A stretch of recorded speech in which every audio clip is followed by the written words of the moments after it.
Hello, grade 4 learners. I'm Teacher Al and welcome to our science class, quarter 2, week 7. Today, we will explore how animals are grouped based on what they eat. Have you ever wondered why some animals eat plants, some eat meat, and some eat both? By the end of this lesson, you'll be able to identify and classify animals as herbivores, carnivores, or omnivores. Let's get started. Before we proceed to our lesson, let us identify the body parts used by the given animals in getting or eating their food. Number 1, frog. Frogs use their long sticky tongues to catch insects and other small prey. Number 2, dove. Doves use their beaks to peck seeds, grains, and small food items. Number 3, cow. Cows use their mouths and teeth to graze on grass and other plants. Number 4, butterfly. Butterflies use their proboscis, a long coiled mouthpart, to suck nectar from flowers. Number 5, cat. Cats use their sharp teeth to bite and chew meat and their claws to catch and hold their prey. Animals can be grouped based on their diet or what they eat. There are three main groups: herbivores, omnivores, and carnivores. Herbivores eat plants, leaves, fruits, and vegetables. Examples include cows, goats, and rabbits. Now, carnivores eat meat. Examples include lions, tigers, and eagles. Omnivores eat both plants and meat. Examples are humans, bears, and chickens. To remember these groups, think of the prefix. Herbi means plants, carni means meat, omni means all or everything. Now, let's think critically about these groups. Number 1, why do you think herbivores have flat teeth while carnivores have sharp teeth? Okay, herbivores have flat teeth to grind plants while carnivores have sharp teeth to tear meat. Number 2, if all the plants in a forest were destroyed, what would happen to the herbivores living there? How would it affect other animals? Very good. Herbivores would have no food and might die, which could lead to a decline in carnivores that depend on them for food.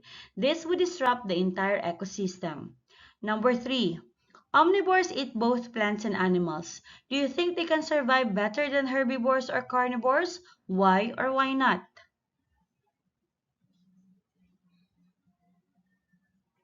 Alright, omnivores may survive better because they have more food options, but it also depends on the availability of food in their environment. Number 4, why do you think animals eat different types of food instead of eating the same thing?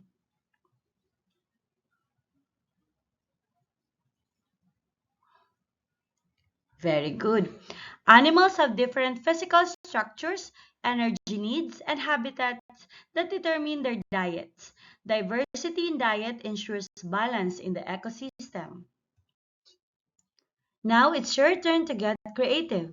Do this in your notebook. Draw three animals not mentioned in this lesson and label your drawings. Identify their diet and group them as herbivores, carnivores, or omnivores. Then write one sentence about how we should take care of them.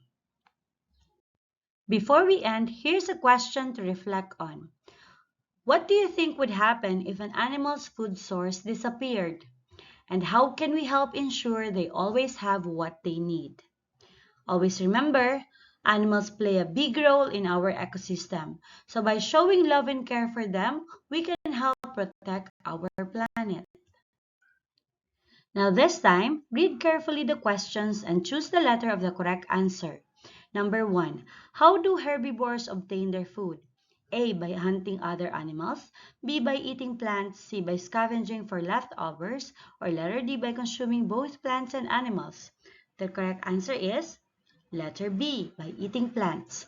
Number 2. Which of the following animals is likely to be a carnivore? A. Cow.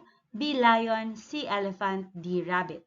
The correct answer is letter B. Lion. Number 3. What is an omnivore? A. An animal that only eats plants. B. An animal that only eats other animals. C. An animal that eats both plants and animals. Or letter D. An animal that eats dead organisms. The correct answer is letter C. An animal that eats both plants and animals. Number 4. Which of the following animals is an herbivore? A. Lion. B. Rabbit. C. Wolf. D. Owl. The correct answer is letter B. Rabbit. Number 5. True or false? Humans are classified as herbivores. A. True. B. False. The correct answer is letter B. False. Number 6. What is the primary food source for herbivores? A. Other animals. B. Plants. C. Insects. D. Both plants and animals. The correct answer is letter B. Plants. Number 7. Which of the following animals is an omnivore? A. Koala. B. Panda. C. Polar bear. D. Chimpanzee. The correct answer is letter D. Chimpanzee. For number 8 to 10, match the animal to its correct diet. Number 8. Eagle. The correct answer is an eagle is a carnivore. Number 2, cow. Cow, the answer is letter A, herbivore. And for number 10, dog is omnivore. Great work today, learners, and have a wonderful day. Goodbye.